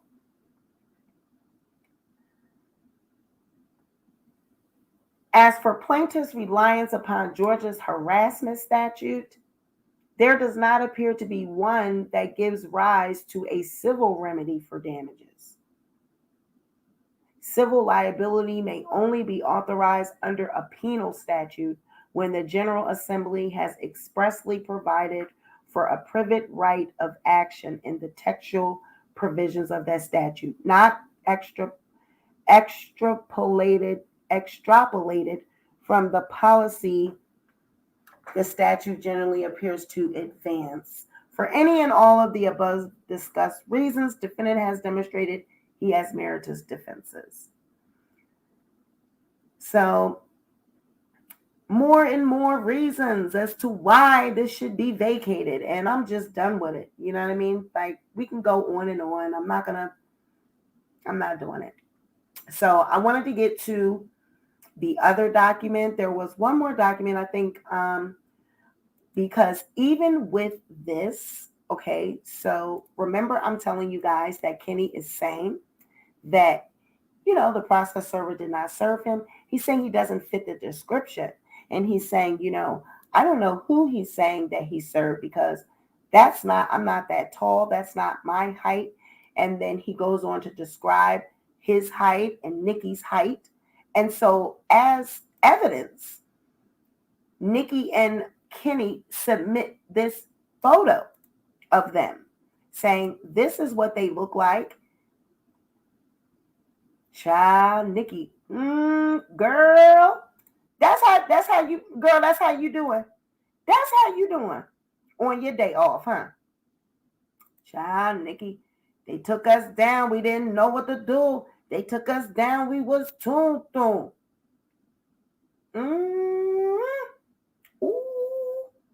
look at that hair. Tay, girl, Tay. You gonna let her go out? Look at where is Tay? Somebody get Tay. Somebody get Tay. They took us down. We didn't know what to do. They took us down. We was tuned through. Where?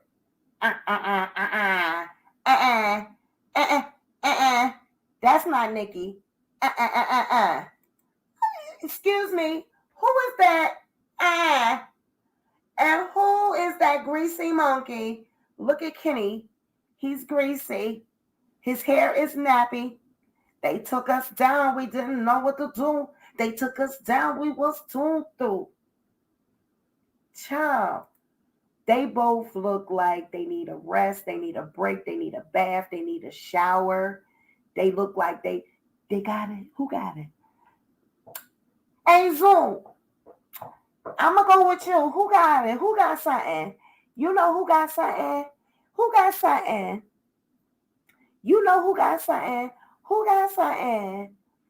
I'm going to go down on a blog. I'm going to go down on the blog. Who got something? Who out here got it? Who got something? This is giving very much. They took us down. We didn't know what to do. They took us down. We was tuned through. It looked like the baby hairs, they have been sitting down for weeks. This don't look this is matted and confused. This don't look like Tay. Tay, you held me down. It was late. You held me down, though. You had me, Tay. No, Tay ain't been. This don't look like Tay been deal. And y'all at a hotel. It's the hotel for me with the fire exit on the door. Now, what? I need to know what hotel y'all staying at. I need to know what hotel. What is this? The Super 8? Is this the Super 8 motel? This is a motel. This is a motel. Hotel, motel, Holiday Inn. This ain't no suite. This is not no luxurious hotel. This is a motel. This is a motel. This is Motel 6. They took us down. We didn't know what to do. They took us down. We was tuned through. And then meanwhile, you got him sitting over here. I'm just here. I just looked up. I just want a bag. You know what I mean? I just do whatever she need done. I just do it. I'm just here for a bag. I don't know Whatever. What you want me to go get, yo? What you want me to go do? What you want me to go do, yo? Like, what you want me to go do? Now I'm sick of this shit. What you want, man? What you want me to do? Man, stop it. I gotta get my hair done. My God, where's my bundles? Oh my God, look at my hair. This is just, what is this? What is this? What is it, Nikki? What is this? They took us down. We didn't know what to do. They took us down. We was tuned through. Who got it? This looked like Nikki holding her coat. You know, she got her, she walking up and down the block. She got both of her hands trying to hold the jacket shut with her flip-flops walking. Who got it?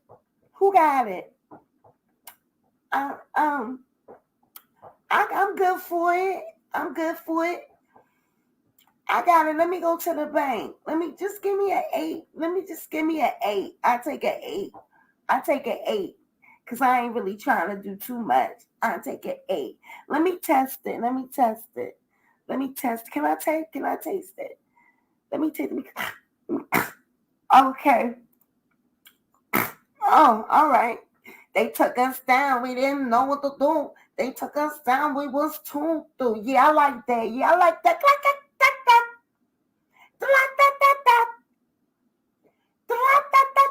Yeah, I'm feeling that one. I'm feeling that. Let me get a quarter. Let me get a quarter 8 of that.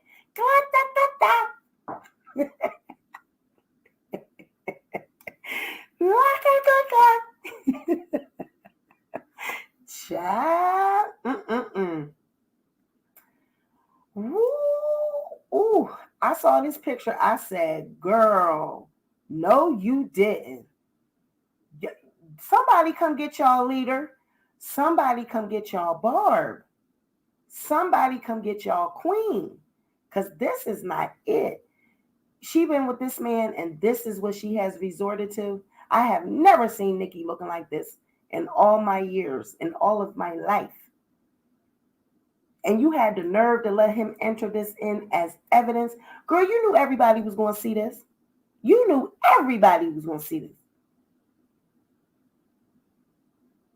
knew, Bonita. Girl, I'm from Philly, child. I know all about it, honey. I done seen them, honey.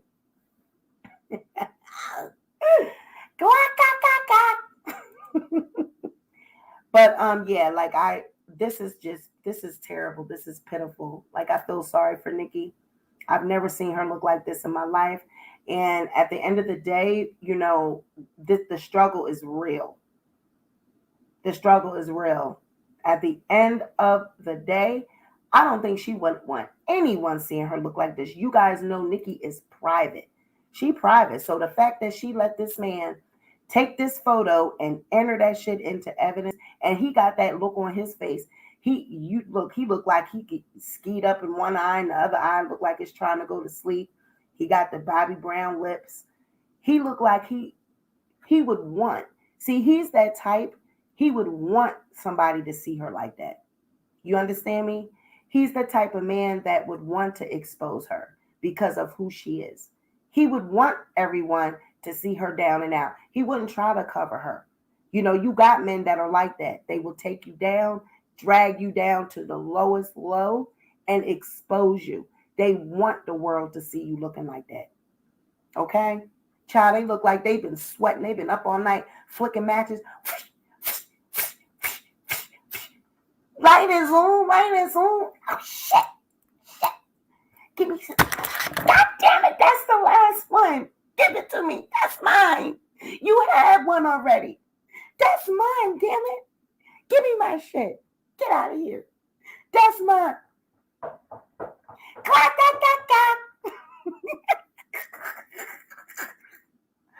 Child.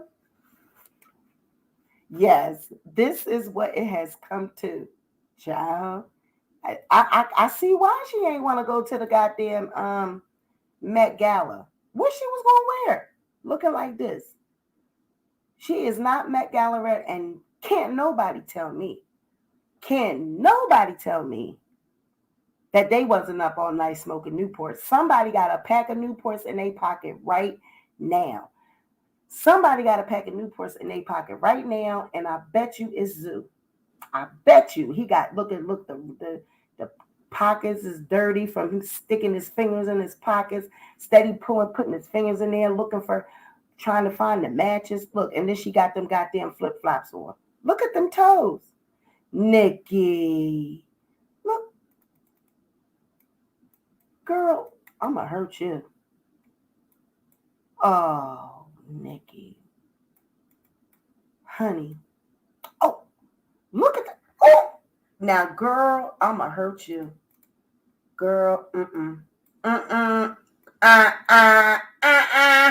Look at that. That toe look like it's about to cut somebody.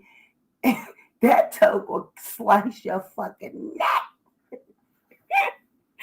That goddamn toe right there, honey. That's the toe that you put in your sneakers and it hurts your foot because it needs to be cut. That toe right there gonna slice your neck. And then this little toe done cut. You see that's the one where it broke a little bit right there. So it's chipped right there, honey. But this toe, this one looked like it needed that thing right there looked like it's gonna slice your neck. Say something else. Say something else. Let's see, I don't cut your neck. Say something else. See if I don't slice your motherfucking neck. Say something else. I'm motherfucking Nicki Minaj. Say something else. You see if I don't slice you in the neck. You take me out, I'm gonna know what to do. You take me, I'm gonna cut you with my toe. I'm too through. You do it again. Say something again, I'm gonna cut you with my toe. Bring me some of that shit back. When you don't bring it back, I'm gonna cut you with my toe.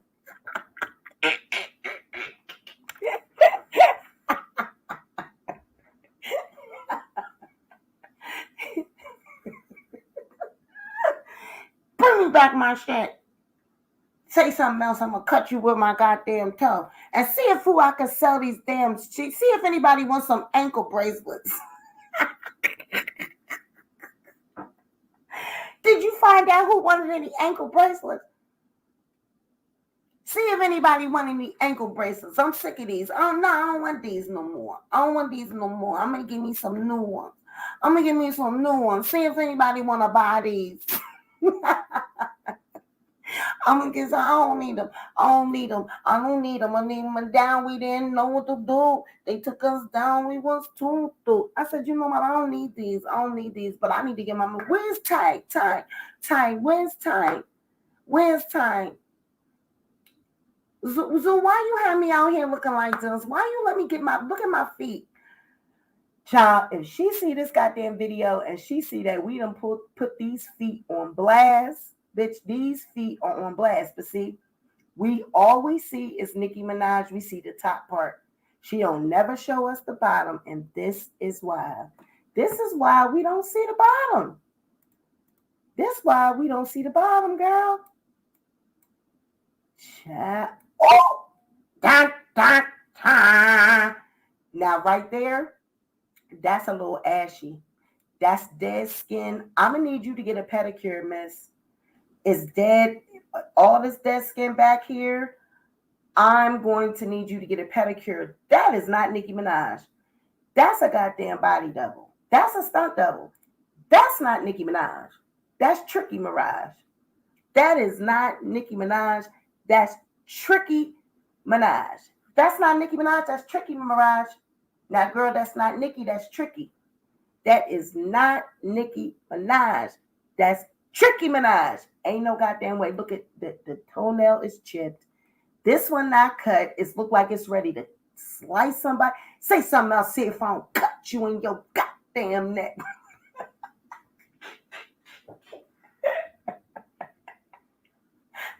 Say something else. Say something else. See I don't cut you in your goddamn neck. They took us down. We didn't know what to do. They took us down. We was too through. Don't get the job. Don't get the job. I'm telling you, don't get the job, bitch. You look like you ready to jab somebody in the neck with them goddamn feet. Don't get the jab, bitch.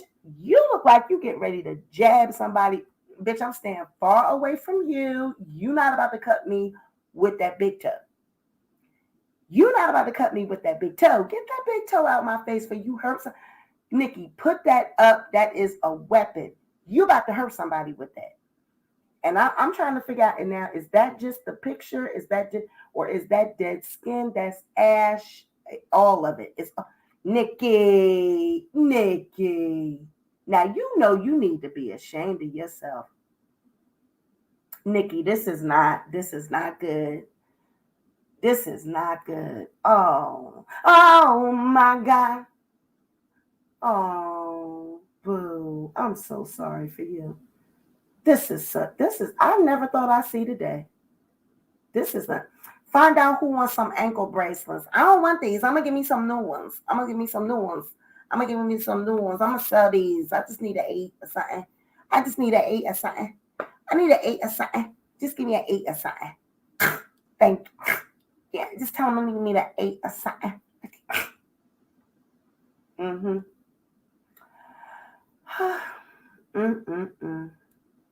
But see, that's what happens when you be with someone that is outside of your league.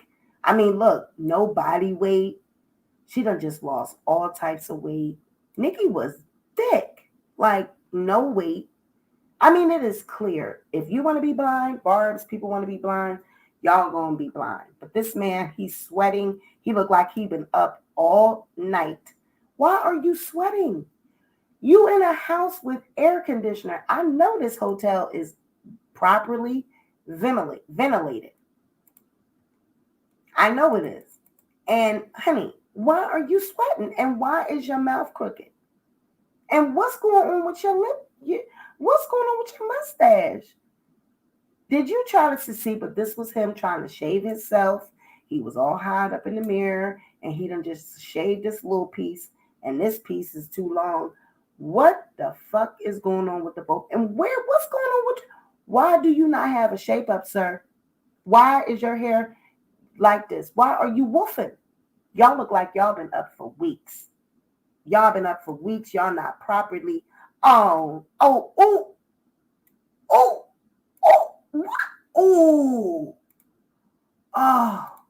look at this. It's mad. Oh, no.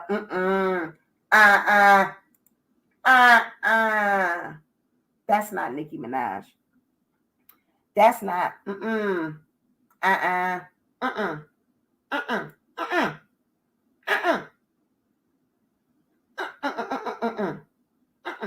No. You not about Nikki, you tried it, girl. Look at this. And I could swear, if I zoom in on this goddamn hotel thing, I could swear that say Super 8. I know that say Super 8. That's the escape plan, and that's not no huge ass hotel. I'm gonna zoom in on here. I know that say motel, hotel, Holiday Inn. That say Super 8. Look at all the fingerprints. This is not expensive. This is hotel, motel, holiday. Look at the door. Nuh-uh. This is not a penthouse. Look at that lock. This is a crack motel. Look at that lock. Look at that. No. That's not a penthouse. There's no elevator getting in. This not you. This not good. Harpo, who this woman? This is not good. Where is she at? Look at this door.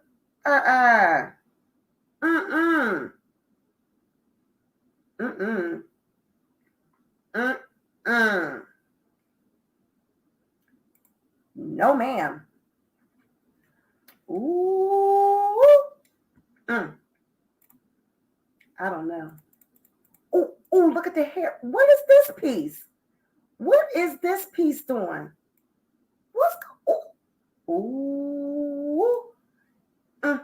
Girl, it's the bags for me. It's the bags. It's the dark rings around under the circles for me. It's the dark circles for me.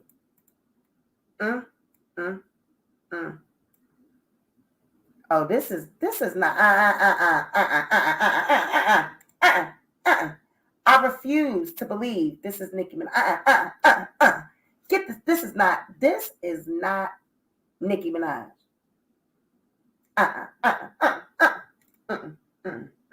This is not Papa Bear Mama. This ain't Papa Bear Mama. I refuse to believe this is Nicki Minaj. They took us down. We didn't know what to do. They took us down. We was too through. You too through, all right. She done did it. Girl, go get some rest. Child. Ooh. She is running them streets, ripping and running. Got the poor child living in them conditions and got money. Them deep laid all the way to the side.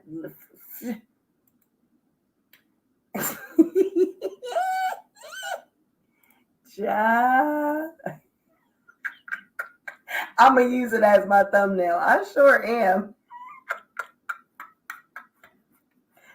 Oh my God.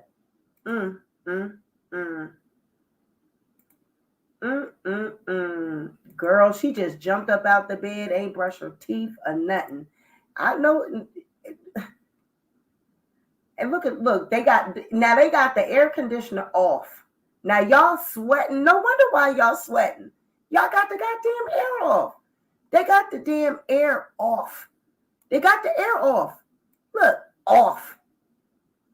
They got the air off. Now, why are you in there with that air off? No wonder why he's sweating like this. No wonder why this man is sweating like this. Y'all got that goddamn air off. Turn the air on. You got the air off. Look at this. Look at. Is those track marks? Is that tracks? Honey, off. You need to turn that air on. That's why he's sweating. Honey, it's a no for me. It's a no from me. Nicki Minaj needs to get her life together, okay? She needs to get her life together. So we did a look, we going on 2 hours, child. I can't sit up here and mess with y'all. Y'all had me up here all goddamn night. I got to go. But yes, this has been another edition of the Sweet Pea Diaries. Look, we took a look at the documents. Kenneth Petty is saying he is asking the judge to not entertain Jennifer Hough's certificate of default. He wants them to throw it out, to vacate it. So we are waiting to see what the judge is going to do. He's got both of the defaults in front of him now, making a decision. What is he going to do? So that's what we're waiting on. We're going to wait and see what the judge is going to do. In my opinion, if that's something that is usually issued, then it needs to be issued. He was late. It expired on the 6th. He did not answer to the 12th. He was late. If that's something that is usually issued, then it needs to be entered and issued. Period. I don't think that there should be any exceptions made. If that's what it should be, then that's what it should be. If that's what they usually do, then that's what they should do. Okay? So this has been another edition of the Sweet Pea Diaries. Somebody get out there and pray for Nicki Minaj. She looks terrible. We just seen the picture for ourselves. She's in a very bad situation. She's losing weight. And I don't want to hear anything about she don't got no makeup on. Nicki used to look good without makeup. She's a beautiful woman. This is more than that. This is more than no makeup, okay? My girl got a chipped toenail. One toe is too long. Look like it's about to cut somebody. If you take that thing to the jugular, you're going to kill somebody. That thing is a deadly weapon, okay? This woman is someone that can have nail techs come to her home at any moment's notice. She don't need to go to no nail shop or nothing like that. She can have them come right there. Petty, Manny, any day, all day. So I'm not understanding why she thought it was all right to take these photos and enter them as evidence. You know damn well, good and goddamn well, this is going to be on public record and people are going to look at this girl. So gotta pray for Nicki. Because I ain't never seen her looking like that. I never seen her look like that. Never. So this has been another edition of the Sweet Pea Diaries. I love you guys. You guys be sure to like this video, share this video, but most importantly, be sure to subscribe to the channel. And I'm out, y'all. Bye.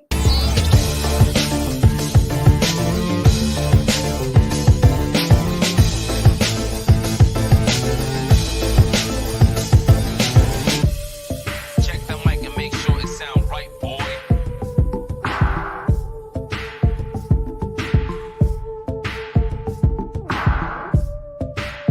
Check the mic, make sure it sound right.